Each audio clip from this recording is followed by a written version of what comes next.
All right, let's make a start. So welcome everyone to the launch of our new report, Farm Powered. So I'm the CEO of Farmers for Climate Action, and we're a 7,000 strong farmer-led movement working to ensure Australia adopts strong climate policies. Before we go any further, I just wanted to acknowledge, or make an acknowledgement of country. I'm dialing in here from the lands of the Jatawurrung, here in central Victoria. So Farmers for Climate Action acknowledges the traditional owners of the land on which we work and the traditional owners of the land our guests and speakers are joining us from. We pay our respects to elders past and present. So we're using webinar mode today, so we can't hear or see you, unfortunately, but we are so glad to have you in the room. Please put comments in the chat and questions in the Q&A. So you'll see at the bottom of your screen, you've got options for mine's under more, chat and Q&A. So pop your comments in the chat and your questions in the Q&A. We are recording today, just to let you know. I wanted to thank our speakers who are with us today, our report authors, Karin Stark. We've also got Andrew Bray in the wings, ready for our Q&A. And we've got Ross Garnaut joining us as well. He's just running a little bit late right now on the back of an interview at ABC. I'm sure he'll be with us shortly. I wanted to also acknowledge that we believe we've got our chair, Charlie Prell, and our deputy chair, Anika Molesworth, in the crowd today. So thank you so much for joining us for this launch of Farm Powered.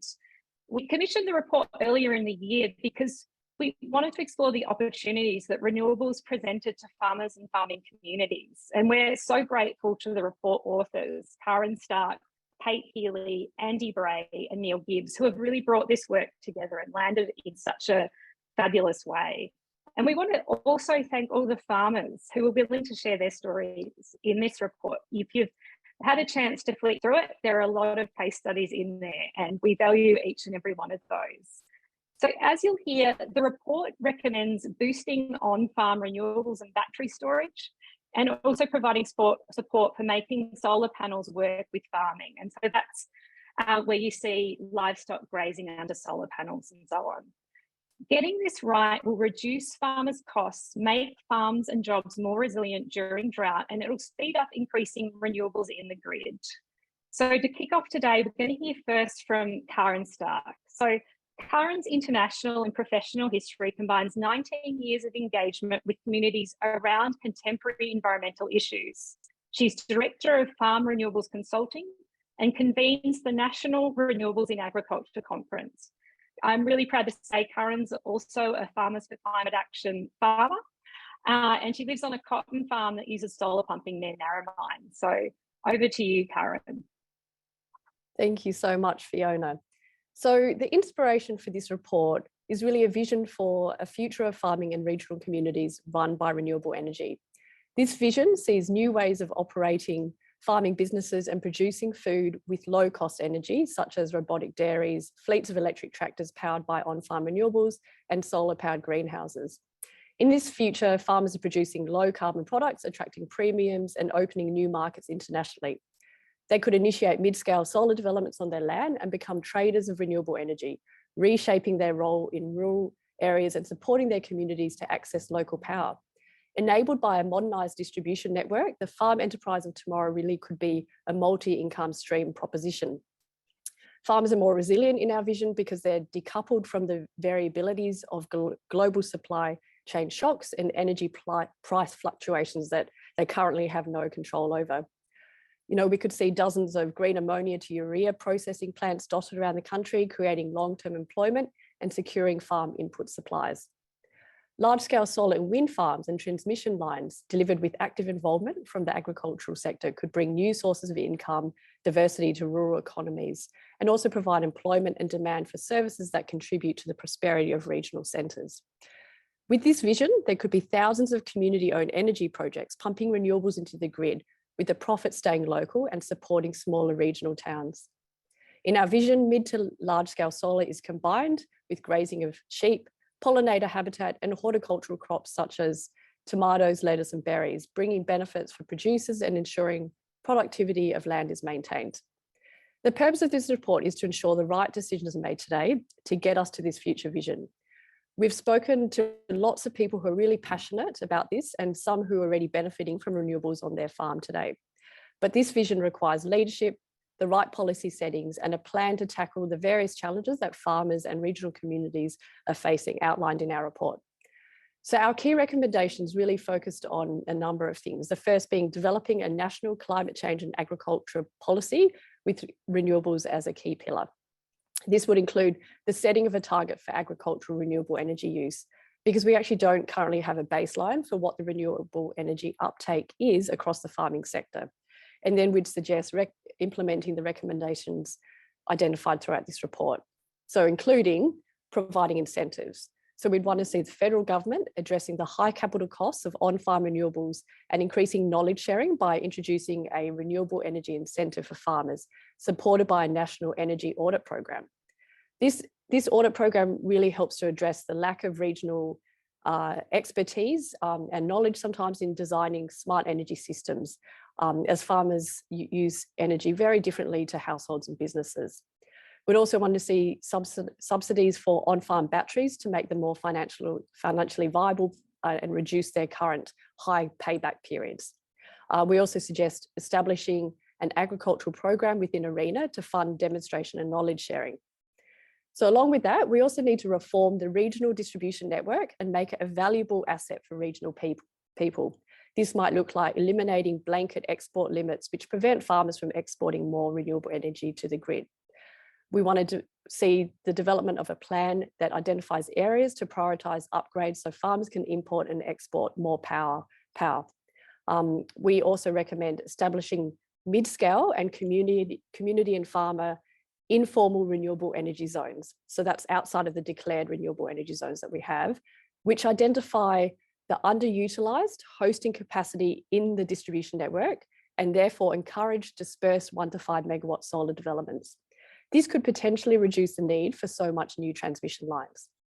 And in terms of social acceptance of RESs, we'd like to see the carving out of a community energy component within a large-scale RES to enable a small collection of 1 to 5 megawatt projects to tie into the otherwise dedicated RES infrastructure. We recommend that the federal government fund pilot small-scale renewable powered hubs that create employment and supply a local region with low carbon products, such as the green ammonia to urea processing.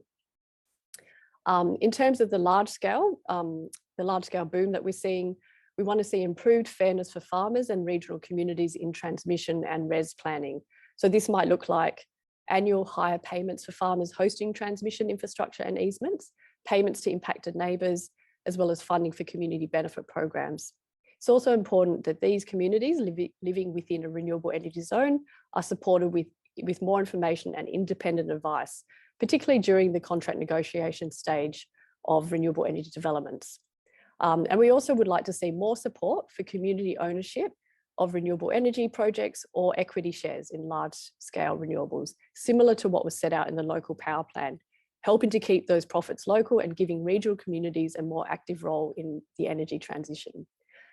And lastly, we want to see the funding from the government to support an agrivoltaics research and knowledge sharing program to demonstrate that agriculture and renewables can really successfully coexist. So they're our main recommendations. We're really living in quite extraordinary times to drive through flooding to get to somewhere that's got good internet today. But this presents extraordinary opportunity. We have the opportunity to revitalise the regions and embed sustainable farming into our society. Not getting this right would mean such a huge missed opportunity for long-term regional economic development. Lastly, thanks to Kate Healey and Andy Bray from Realliance, as well as Neil Gibbs from Online Power, who helped to bring this report together, and all those that we spoke to. And thanks to FCA for initiating this important work and for their time in editing and getting the report ready for release. I'll pass you back now to Fiona. Here we go. We were trying to move away from the microphone that I thought was glitching, but it's better than not having a voice at all. So thank you so much for that overview, Karin. While we're waiting for Ross to join us, I thought I might just ask you a couple of questions if you were comfortable. So I know that you've been talking about the report this morning, a little bit of preparatory work yesterday. What's the opportunity do you think that farmers are going to be most excited about? I know there's 7 main recommendations with subparts in here. There's a lot to choose from and they're all very precious to you. But is there one opportunity that you think is the real headline item here? I think the subsidisation of on-farm batteries and the renewable incentive is pretty important, because even though renewables can have quite a good payback for farmers, taking on such a big debt can be, people are reticent to do that when you don't even know if you're going to have an income the following year. This year we haven't been able to pick our cotton. It's, usually done by May. It's still sitting out in the field getting soggy. We've only put in about 15% of our winter crop. So really that variability that farmers have to deal with, which is more than any other business owner in the Australian economy, means that the high upfront costs for these renewable energy developments can be quite a big ask. So I think the renewable energy incentive will be quite exciting, supported by the National Audit Program, and then batteries as well, because batteries at the moment, their payback is generally about the time that the warranty is up. So it's not a great investment, and there's multiple benefits for batteries, including not having to export that power to already constrained grids, extending daylight hours by storing your solar power, reliability. There's a lot of industries like dairies or during vintage for horticulture, like for wineries, that reliable power is so important, and batteries can help with not having those blackouts. So I think farmers will be pretty excited if those get through. Fantastic. And just looking at some of the questions that are coming in through the Q&A, farmers can't export to the grid above a certain limit. Can you tell us what the impact is of that? Sure. So at the moment, there's these export limits, blanket export limits put onto a region, when that's only really to do with the times of real constraint. But having an export limit, for example, on our property, we've got 30 kilowatt export limit on our grid. We've got a 500 kilowatt solar array sitting out there. It's actually not grid connected because physically the grid can't actually take that energy. But if it was grid connected, we're not pumping right now. We've got water flowing everywhere. We can't actually put that 500 kilowatts back into the grid to supply our community because of the 30 kilowatt export limit. And that means we're not earning a kind of secondary income from the feed-in tariff that we would be getting if we're able to export all that power back into the grid to help with others' energy demands. So it really extends that payback period for farmers that can't export their excess energy because of these export limits. And another one of the recommendations I'm really excited about is this annual payment to farmers, like a rent, for having transmission lines on their property. Can you tell us a bit about what it looks like at the moment for farmers who do have transmission lines on their property? Yeah, sure. I might even pass it over to Andy Bray or Kate Healey to talk about that. So we've also got Andrew Bray from Realliance, who was one of the report authors, and Kate Healey is another one of the report authors. I'll throw to you, Andrew, if you would like to answer that one. Sure. At the moment, the way that transmission landholders are recompensed is really something that was set out many decades ago, and it really needs to be updated for the 2020s basically. And at the moment, essentially, you see a one-off compensation payment for impairment for the landholder. But really, looking forward, when you look at we're looking at something like 10,000 kilometres of new transmission lines. It's going to be a huge build, and it's going to bring huge benefits to all electricity consumers, for farmers to give access for those lines. So what we'd like to see is some proper payments that really reward those landholders for the value they're creating for all electricity consumers.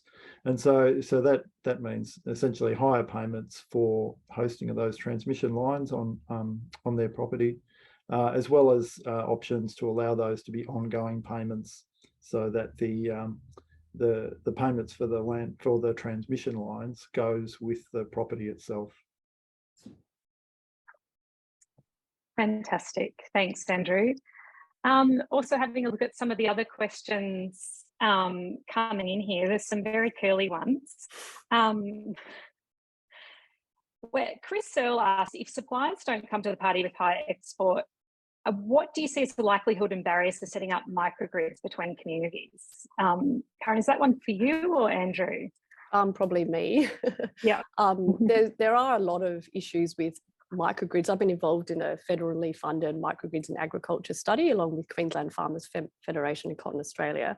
And the issues are around the physical cost of, like building a physical microgrid and the costs of some of the infrastructure required for that. There's safety. If a farmer or a group of farmers were to take on a physical microgrid and own those poles and wires so they can share energy really behind the meter, there's safety and reliability obligations that they need to meet. So it's difficult because of the cost of doing that. Secondly, the regulatory environment at the moment doesn't necessarily support the sharing of energy.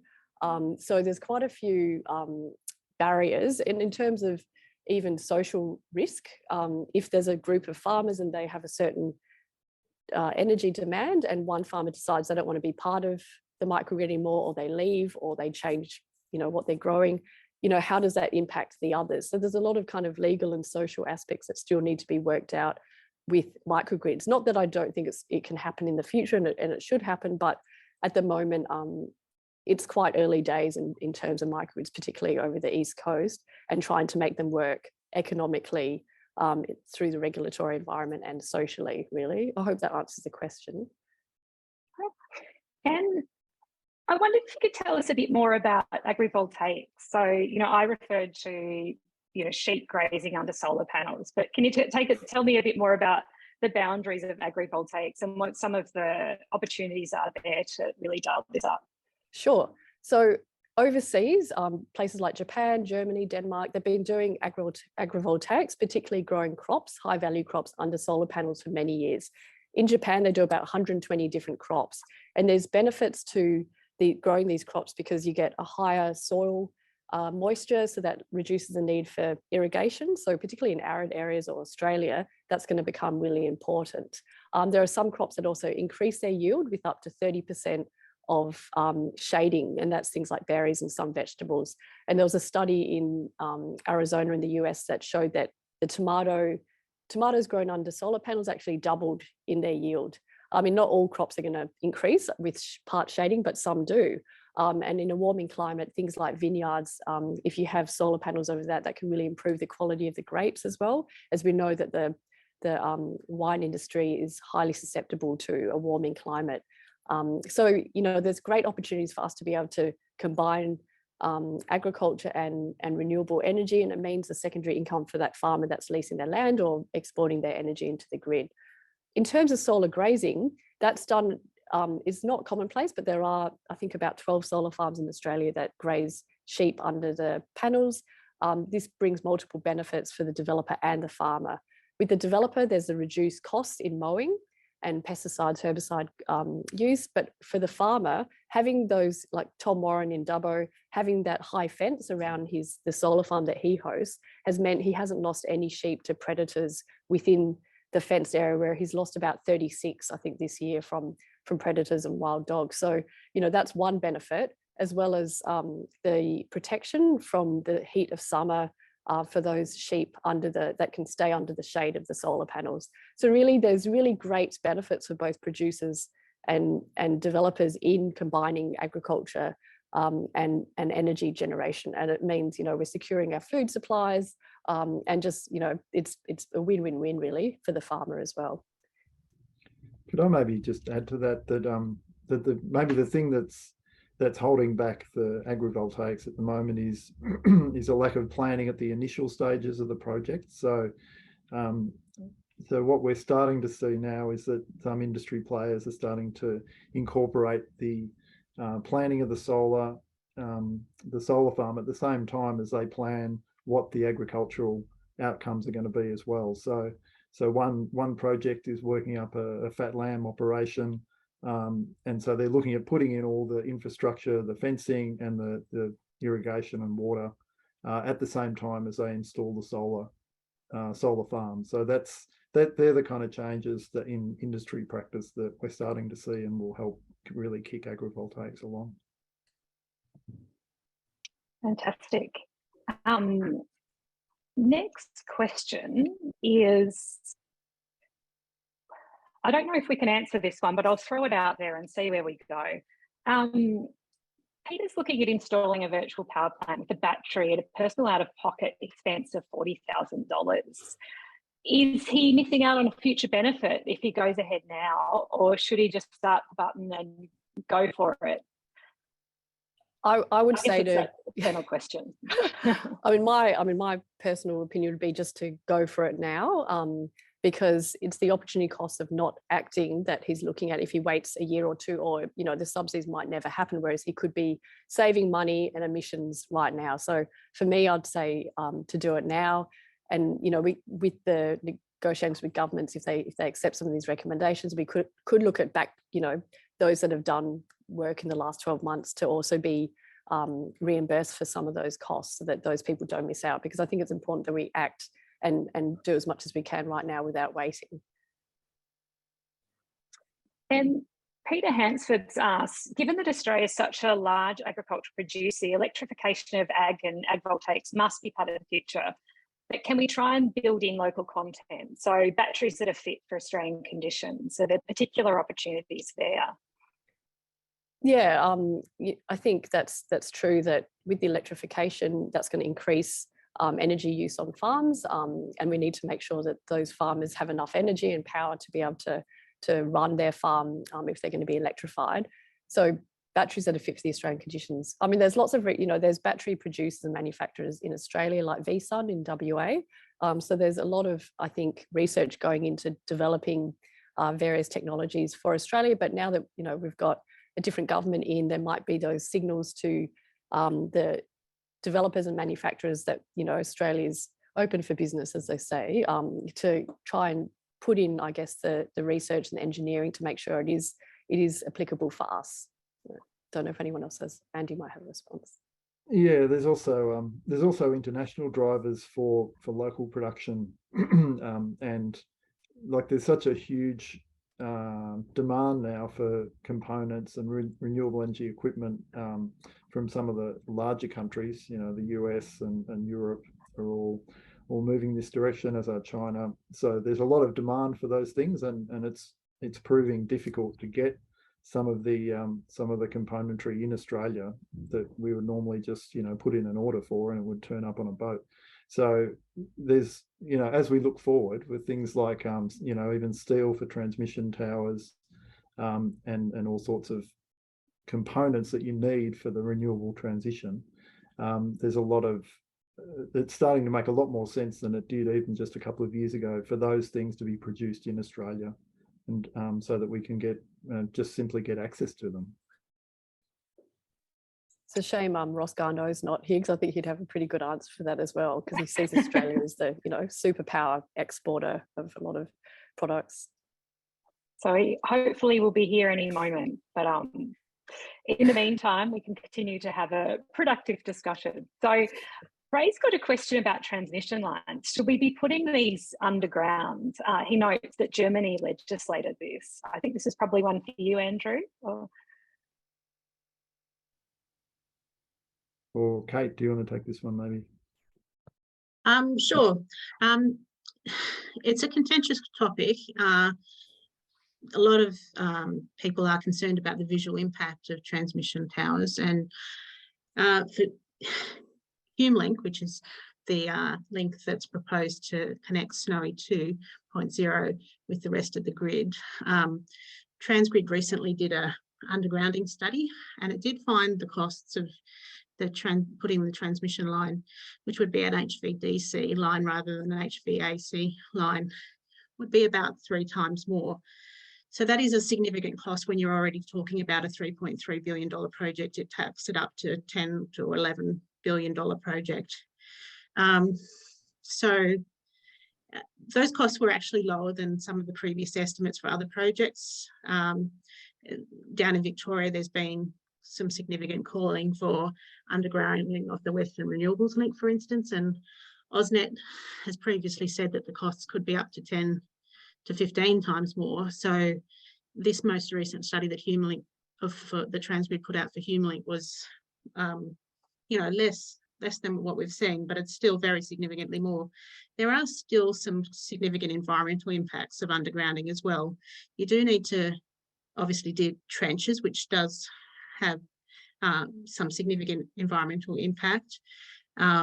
It's much more difficult to repair faults and find them easily when there is issues. So I guess, given that transmission costs are recovered from all consumers, and that includes the most vulnerable within the community, our perspective at Realigns, and probably within the report too that we're launching today, is that undergrounding doesn't quite equate on the financial aspect at the moment. I don't know if you'd like to add anything more to that, Andy. Oh no, I think that's a reasonable approach. I mean, you know, there are underground links in Australia already, but to do them as part of the sort of backbone of the new transmission network that we need to see, you know, for all users, would be a considerable undertaking. So it may be that there are, you know, certain lines and you know, side parts of it that could work with undergrounding depending on what the circumstances are, but as a wholesale approach, it's probably going to be too expensive.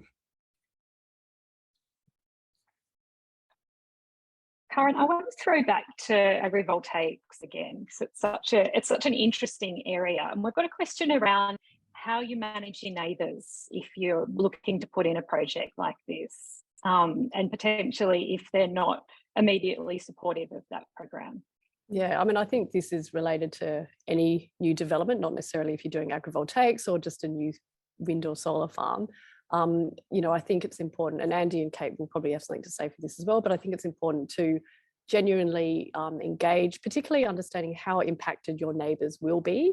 So genuinely engage with them about what you want to do. And also, you know, farmers that are looking to host these types of developments, if they're large scale, get the developer to consider, you know, wealth sharing with the neighbours as well. So that might look like an annual payment to them as well, particularly if they're quite highly impacted, because I think that a lot of the neighbours in these renewable energy zones or neighbours to solar and wind projects are really the ones that don't often have any direct benefits from these projects, but they deal with the construction disruption and change to visual amenity.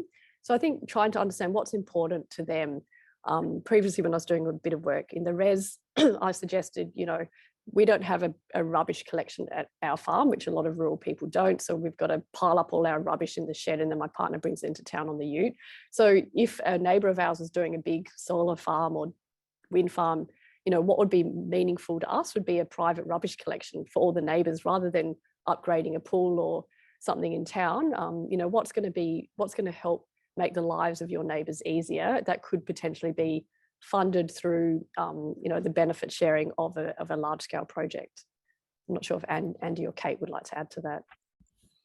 Yeah, I think it's really, like we have to acknowledge that there are impacts for local residents from new infrastructure like this, but in particular, at the same time, we need to be remembering that the benefits, you know, we all share in the benefits. It's not just the cities that get the benefits, it's the abattoirs, you know, it's a large scale industry, it's the dairy farms, you know, it's every power user in the country. So it's a group, you know, it's a group endeavour, but at the same time, the impacts do occur locally. So the sort of things that Karin just mentioned there become really important. You have to make sure that neighbours are really included in the engagement and in the financial outcomes, and similarly with communities. Community ownership is the other obvious one that's an opening there for local communities to feel like they're more part of the projects that are being built in their areas. Fantastic. And are there examples of companies that have engaged really well, that have been coming in with renewables into a region and who have engaged the community well, who have invested in the local footy team or so on? Like, yeah, there are plenty of examples of that, and Andy and probably Kate work for Reliance have got some up their sleeve.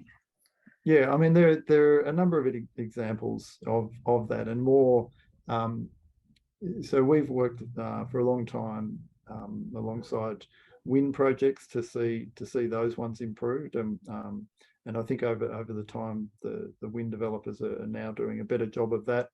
So neighbour payments are now much more a standard part of projects. They weren't a few years ago. Community funds are also a more standard part. So those things are basic things. The quality of the engagement is really important, and the openness, and that's really what sets the better developments of the developers apart, is they'll have open and transparent engagement from as early on in the process as possible. And then from there, the financial payments, the community funds flow out from that, because the community has been engaged properly and is able to say, these are the things we don't want about the project. These are the changes we'd like in that, and these are the benefits that we'd want to see coming out of it, and they are reflected in what's delivered. So yeah, I mean, you could point to a few different ones, but they're the kind of key aspects of when it works. Great. And we're also getting some questions around the grid itself. Are you able to tell us about the effect on farmers or more about the effect on farmers of not being able to export to the grid above a limit, and what that means? Yeah, so yeah, we discussed this briefly before, but I suppose if a farmer has, and some farmers have very high energy use, but it can be quite seasonal. So if you put a large scale solar, not large scale, but if you put solar to help with that energy demand, but you're only using that that solar during the summer months, for example, like us, to irrigate the cotton, it means that in the winter months, or when you're not pumping, if you can't export that excess, you're not earning an income for that excess. So it means that it pushes out the payback period, when if the distribution network was a two-way, modernized system, you might be able to export that and help provide energy to your neighbors or trade it with others in the local area. And what limits would have to be around this? Because there's another question that says, presumably there'd have to be some kind of regulation so that we don't have large amounts of energy going into the grid at the same time. Yeah, so there's actually, I think it's part of the Energy Security Board, but they're already looking at how to implement flexible dynamic envelopes, I think they're called, where it just means that there's better visibility on the distribution network, and they can actually understand, okay, it's actually okay for everyone to put their solar in at this time, but when we reach a certain point, that's when, if we had automated kind of smart grids, that's where then there could be automatically messages sent out to the controllers on the system to say, okay, we've got to curtail how much solar you're putting in, try and use that elsewhere on your farm, power your electric tractor or something. So with that dynamic system in place, you can still have export limits when they're needed, but instead of having a blanket export limit, we just save that for when there's really constraints within the grid itself. I hope that answers the question. Fantastic. And I've just had breaking news that Dr. Ross Garnaut has joined us in the Zoom. So just excellent news. I'm sorry for mucking things up, but anyway, I heard the end of that little bit and some very wise things being said, and I endorse all of them.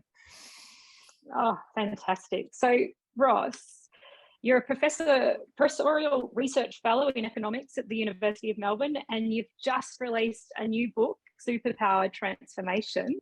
Can I throw to you to tell us a bit about that, and also this environment that we're working in right now with this report around renewables and the boom that we're seeing? Yeah, well, that's the book, the Superpower Transformation.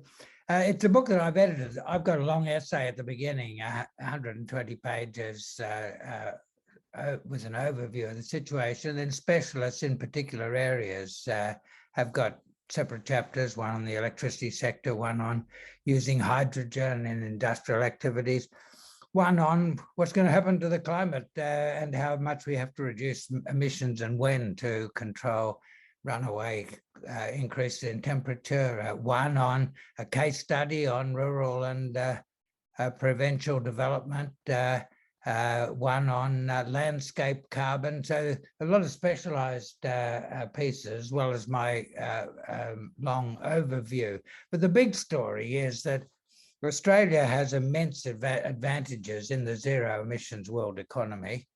I talked about them in my book 3 years ago, Superpower, but what this book does, it goes down more into the nitty gritty. It looks at the details of how we build the superpower and what Australia will look like, and what if we do it well. Now, we might muck it up. People sometimes ask me, is it certain that this is going to happen? Certain that Australia is going to have all of these advantages and benefits? And I say, no, we could muck it up, but the economics are all in our favour, and we'll get it if we manage things reasonably well.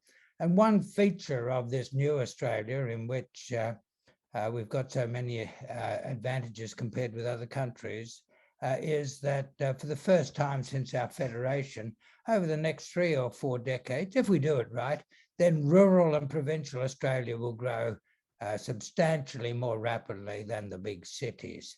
The advantages are especially advantages for rural and provincial Australia.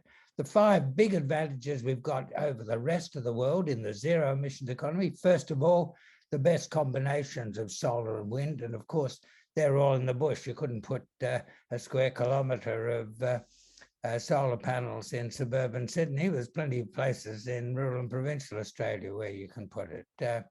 Second advantage, we happen to be a huge exporter of a lot of materials, minerals, but also agricultural products that require a lot of energy and processing. So more of the processing will be done in Australia when everyone has to use renewable energy. Third advantage, this one's an advantage for the bush, but not for farming.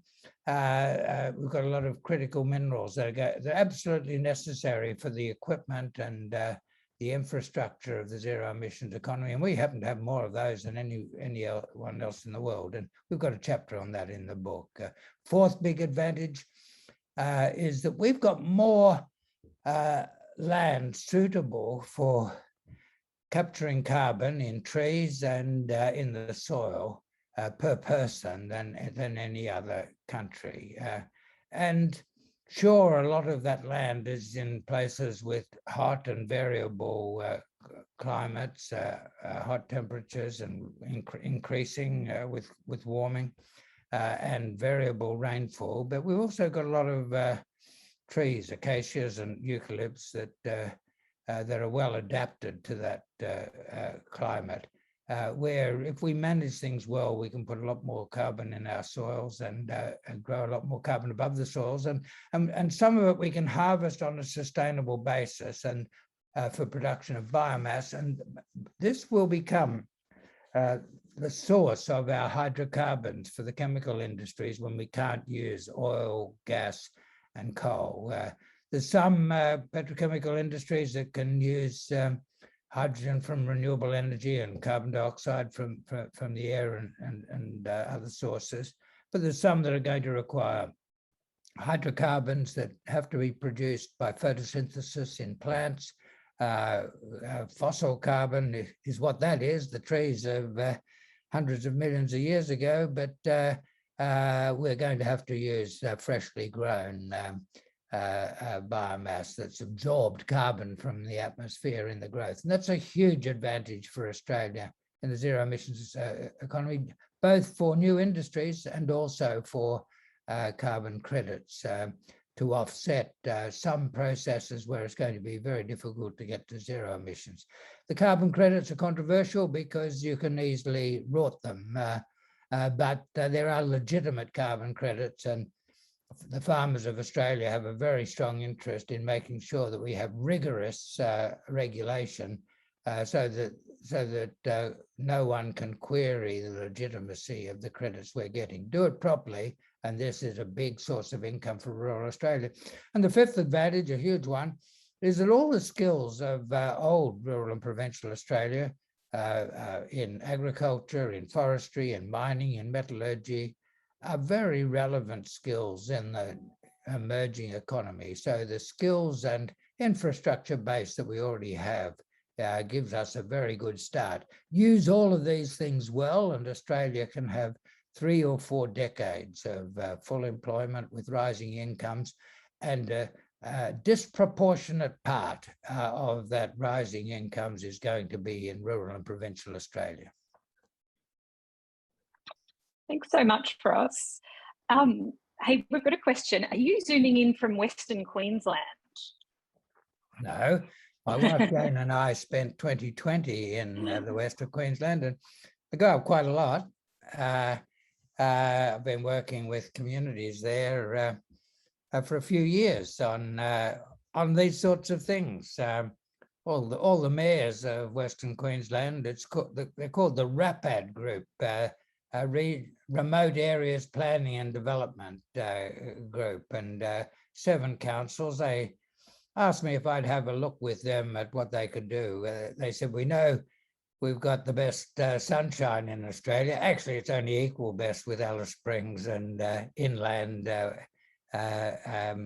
Western Australia around the Tropic of Capricorn, but it's equal the best in Australia, and there's nowhere better in the world than this. They said, we've got this resource, so surely there's some way that we can turn it into the one thing we need, and that's jobs, so that we can turn declining population to increasing population. And I had a look with them, and then we decided to focus on one place, Barcaldine, in the Central West, about 650 kilometres inland from the coast, from Rockhampton. And we've got a bit of a case study of what we've done there that Susanna Powell has written, and that's one chapter in the book. But the idea is to use the local advantages for new industries. Now, coordination is a real challenge when you do something new in the bush. Lots of your members, lots of the people on this call would know all about that. If you want to set up a new business doing something new in Western Sydney or Western Melbourne, all the services are there. But if you want to do it in a small town that's been declining in population for 80 years, then you don't have all of those services, and you've got to coordinate them all and get them all going at the same time. You can have everything in place and one bit not there, and you can't get started. So it's not easy, but we've identified a path through, and I'm hopeful that we'll get there. I would have liked it to have been done yesterday, but it might be a little while yet. But the fundamental economics are right. The coordination problems when you're doing it in a new place are complicated, but we're determined to get there. Anyway, Jane, my wife, and I spent 2020 in Barcaldine, and we actually loved that. The Western Queensland, everywhere west of the Divide, didn't have a case of COVID through that year. Everyone was very sensible about it, avoided crowds, but it's not so hard to avoid a crowd in the west of Queensland. And we loved it. People we know and friends we were able to spend a lot of time with, develop new friendships. So it was a terrific way to spend the COVID year, and we've kept in touch since. Thanks so much, Ross. So what a coincidence. You've had a book out this week. We've got a report out today. Is there anything from our report, Powered, that you see really has legs or you're excited about for the farming sector? Yeah, well, you've zoomed in on the farming sector, and I'm looking at the whole economy, but there's actually a lot of intersection. And I've had a quick read of the whole report and a more careful read of the executive summary, and I think you're on the right track. I think there's lots of ways, first of all, and this is the main emphasis, I suppose, of the report, of reducing farm costs by shifting from standard energy to renewable energy, and that's going to extend way beyond the electricity used in the farm sheds and for sharing and for household use. and for the little bit of electricity you use around a farm, more on some places. But it's going to extend to all the uses of energy. It's going to be much cheaper to run a car or a tractor with an electric engine, or with a hydrogen fuel cell. The basic engines are much simpler for an electric engine than for an internal combustion engine. And therefore they last much longer, much less maintenance cost, but they last much longer. And so if you're in a place where you're going to do a lot of miles, either in a tractor around a paddock or in a car going into town twice a week and to the big city twice a year, you do a lot of kilometers, and the electric car will depreciate over many more kilometers, go 2 or 3 times as far. And the actual cost of the car itself is still in Australia a bit above other cars. So we've made ourselves a bit of a special case by making ourselves unattractive for electric cars compared with Europe or Japan or Korea or China, or after Biden's recent legislation, even America. So we haven't been a place where the main car makers have been keen to push out electric vehicles, or the main makers of trucks or tractors for that matter. But that's changing. And in the rest of the world, already electric cars are closer to internal combustion cars in price, and they're coming down. They'll go down a lot further. So the capital cost of the car within a few years, or a tractor or a truck or a ute, are going to be as low as other cars. They'll last much longer. Maintenance will be lower, and instead of paying for diesel or petrol, you'll be using a plug from the solar on your shed. And Ross, one of the things we're really excited about out of the report is this idea that we could have a subsidy for batteries on farm. Can you tell me a bit about where you see the opportunities around batteries on farm? Yeah, well, in the earlier discussion when I first logged in, the point was being made that it's going to be quite a challenge of putting surplus power into the grid if everyone doing it at once. And in southwest New South Wales or Western Victoria, the sun's shining on everyone at the same time. But a battery allows you to balance that out and to supply your own needs when the sun's not shining, but also to put more into the grid when the grid needs it and power prices are high. And there'll be a lot of money in that, in the zero emissions economy.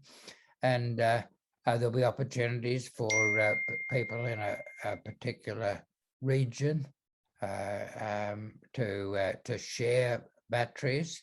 Now, more clever approaches to regulation of the costs of the network would allow that sharing to be easier and more profitable. It's going to be to everyone's advantage that you do that, because not everyone's demands on power come at exactly the same time. So if you're sharing these facilities, you spread the costs over more people, and that lowers average costs. Going to be lots of technological change to get the most out of this, and that was some of the discussion I was hearing, very good discussion in the last session. But the technology is there. It's a matter of developing the human capacities to manage it, and also the human capacities include the regulatory systems. Our regulatory arrangements did not have in mind these new things, and it's not that the regulators are deliberately trying to discriminate against the bush.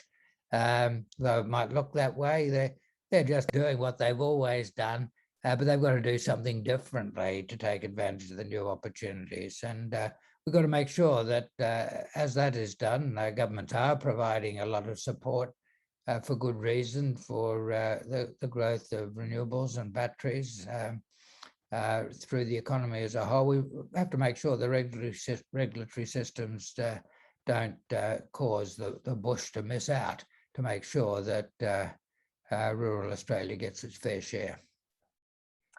Ross, another question for you. How doable is it for the government to change energy export limits for farmers? So this is something we were touched on earlier in this webinar, but I'd be interested in your perspective. Well, that's a very local thing. It depends on local constraints. And it's something that I'm not deeply expert in. Some of the other people who've had on probably more so, but it's actually not very hard for to change regulations once there's a clear understanding of what's needed. In Eastern Australia, well, through the National Electricity Market, which is the 5 mainland states plus the ACT, the four southeastern mainland states and Tasmania plus the ACT, not Western Australia, not the Northern Territory.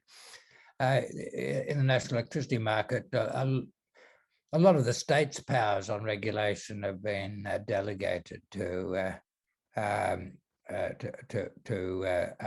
a sort of federal cooperative arrangement chaired by the Commonwealth Minister for Energy, but with the state ministers, and some regulations have been set by that ministerial group, and they're advised by the Australian Energy Market Commission, and there are other regulators reporting to that ministerial council. So it's a lot of layers in the decisions, and ultimately ministers have to sign off on things. But recent events have shown they can move quickly when there's a clear understanding of what needs to be done. So the emphasis has to be on analysing the change we really need and being very clear about it. And then the regulatory process can't be allowed as a reason for non-action. That can move quickly once we're clear what we need to do. Fantastic. And Ross, you were talking about jobs a lot earlier, and I actually just wanted to segue back to Karin for a moment. In the report, you talk about opportunities for local manufacturing, including hydrogen, ammonia, and urea. It sounds like a lot of jobs for the regions. Are you able to tell us a little bit more about that? Yeah, I mean, this is actually a question I was hoping Ross could answer, because we see opportunity for smaller scale renewable run, green ammonia to urea plants, but I'm sure Ross has actually done the numbers on what that might look like. And I know there was a question that came up about, how do we make sure that these smaller scale urea plants are going to be efficient compared to the larger scale ones? So it'd be great if, I guess, Ross could maybe cover that. Yeah. Well, in Australia, urea has been mentioned, so I'll just focus on that. There's lots of similar sorts of opportunities, but urea is a big one. We use just over 2 million tonnes a year of urea in farming. We use some for other things. We use very large amounts in the broadacre cropping in the wheat belts, but we also use quite a lot in horticulture. The region that I've spent a lot of time in the last few years in central Queensland and those latitudes of northern Australia, there's a fair bit used as a stock feed supplement. It's got all the chemical components of protein, and so at times of the year when there's not much protein in the grass, then it's used as a protein supplement. So there's more than 2 million tonnes a year. We import nearly all of it. The only Australian plant supplying domestic farmers is one in Brisbane and at Gibson Island, and because gas prices have been high, they announced they were going to close it down. That was pretty unfortunate timing. They only supply about 10% of our needs. That was pretty unfortunate timing because nearly all of our imports come from 3 places in the past, the last half dozen years: China, the Middle East, and the Black Sea, Russia and Ukraine. Well, China last year made very strong commitments to reduce emissions itself, and it thought one easy way to reduce emissions was to stop exporting stuff that contained a lot of emissions. Well, that was all right for China, and it kept urea prices low for Chinese farmers, the urea going back into the home market instead of being exported. but it led to a big increase in world urea prices. That was before the Russian invasion of Ukraine. And with the invasion of Ukraine by Russia and the disruption of exports from Russia, that was another hit to world prices. And so this year, urea prices are at least twice, sometimes 3 times what they were a year or two ago. And it's quite likely that that there'll be, there are anxieties about consistency of supply with China now using its urea itself, and the Russian urea not being available, Middle East production itself an unstable region, but in any case subject to very high prices because they can charge what they like. And at anything like today's prices, decentralized plants in rural and provincial Australia would be very profitable. No one knows how long these high prices will stay. My assessment, and this is an assessment of the future, is that China is not going to return as a large exporter of urea, and that will keep prices high. That there's going to be inhibitions about relying on Russian supplies for probably for the rest of my lifetime, and so urea is going to be a high-priced commodity, and that's a big issue for Australian farmers. You can make urea either from gas or coal, where it's got huge emissions. If they had to pay for their emissions, it'd be very expensive. Or you can make it by making hydrogen out of renewable energy, and then you combining the hydrogen with nitrogen in a process that the Germans invented 110 years ago called the Haber-Bosch process, where under pressure and heat you put the air with hydrogen, and the nitrogen from the air joins with the hydrogen to make NH3, ammonia. And then, well, of course, you can use ammonia as a nitrogenous fertilizer, and a lot of farmers do, but there's losses through evaporation, and it's sometimes difficult to handle. So mostly we use urea. You need carbon dioxide. If the carbon dioxide comes from a renewable source, then then you've got zero emissions urea. Now that's going to be a huge advantage in the zero emissions economy.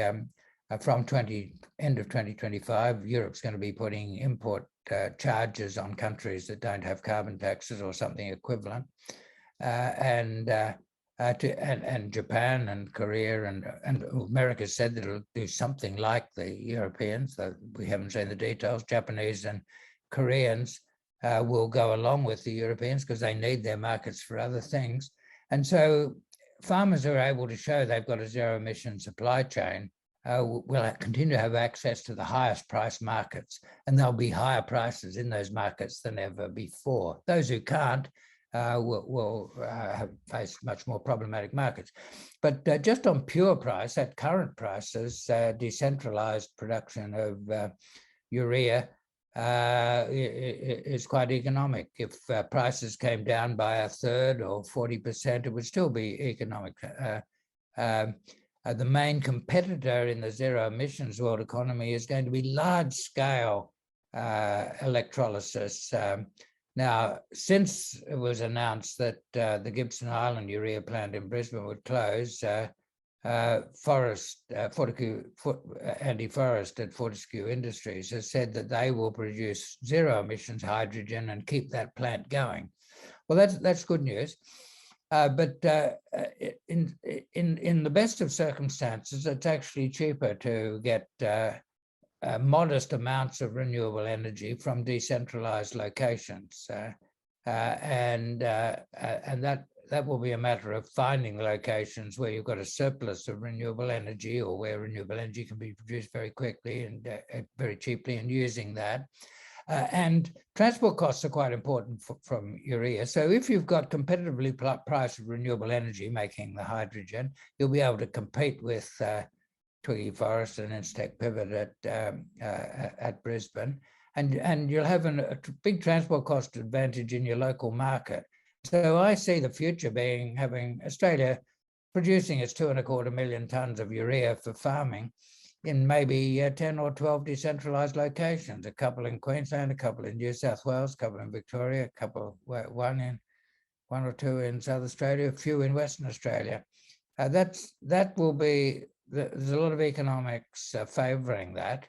Now, the challenges are those I referred to earlier. The coordination challenges of getting something started in the bush are much greater than in a Brisbane suburb, because all the services are there in the Brisbane suburb. But once we get our mind around that and start bringing the services together, I think that decentralised urea production is going to look pretty good, and then once you've got the coordinated services in place, you find there are a lot of other things you can do as well. Oh, terrific. Goodness, we've got, and I know that we've got so many questions we were not able to get to, but we've hit that 1 o'clock mark, so we'll have to start wrapping up. But thank you so much to all of our speakers today, and thank you, Ross. I'm so glad that you were able to join us, grappling with the realities of also doing ABC Media and all of those wonderful things too. I feel like we've covered on lots of really great topics today. So many opportunities. There are issues that we will need to work through, but I think the thing that we need to focus on is that we can work through them together. So we've just got to approach this in the right way. We've got to get it right, and we can unlock incredible potential for farmers and farming communities. So I'm excited to work with all of you to make sure this becomes a reality. So thank you so much for joining us today. Thank you also, Karin and Andy and Kate, for joining us, not just for the launch, but also the report itself and all of the incredible work you put in there. So we'll have a recording up of this event within the next day or so, if you want to share it with your friends or have another look. We've got lots of other work coming up that I'm going to be keeping you in the loop on. And for now, I will let you get back on with your day. So thanks so much for joining us. Lovely to be with you. Bye. Bye. Thank you. Thank you, everyone. Bye.